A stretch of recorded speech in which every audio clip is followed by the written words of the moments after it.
परळीच्या विकासासाठी विधानसभा लढवणार अशी माहिती काँग्रेसचे जिल्हाध्यक्ष राजेसाहेब देशमुख यांनी परळी कार्यालयात घेतलेल्या पत्रकार परिषदेतून ही माहिती दिली आहे। सदर पत्रकार परिषद आज मंगळवार दिनांक 23 जुलै रोजी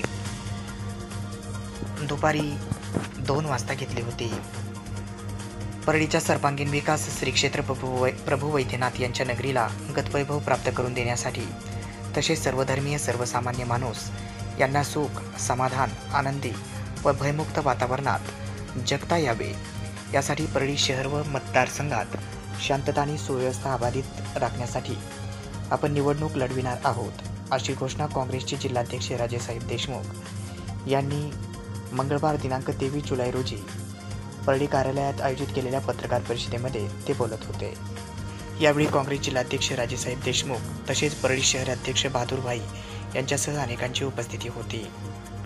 परळी विधानसभेमध्ये मी तसं 2017ला शिक्षण आणि आरोग्य सभापती झालो, तेव्हापासूनच या तसं परळी मतदारसंघाच्या प्रक्रियेत मी पहिल्यापासून काम करत आलेलो आहे।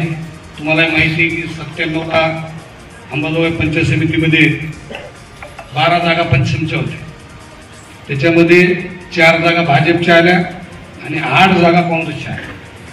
त्यावेळेस मी काँग्रेस संघटनेत होतो। पंचायत समितीला एक वेळेस मागासवर्गीय राखीव पडलं आणि एक पंचायत समितीला एक वेळेस महिला राखीव पडलं। ती पडल्यामुळे मी पंचायत समितीचा उपसभापती होतो अंबाजोगाई तालुक्यात 98ला। आणि पहिल्यापासून या काँग्रेसच्या म्हणण्यापेक्षा या मतदारसंघामध्ये मी रेग्युलर म्हणजे आता काही नवीन काही काम करायला असं काही नाही, पहिल्यापासून मी या परळी मतदारसंघात काम करत आहोत आणि मी या ठिकाणी उमेदवारासाठी इच्छुक म्हणण्यापेक्षा मी या ठिकाणी परळी विधानसभा 100% लढवणार आहे, अशी माहिती पत्रकार परिषदेच्या माध्यमातून काँग्रेस जिल्हाध्यक्ष राजेसाहेब देशमुख यांनी दिली आहे।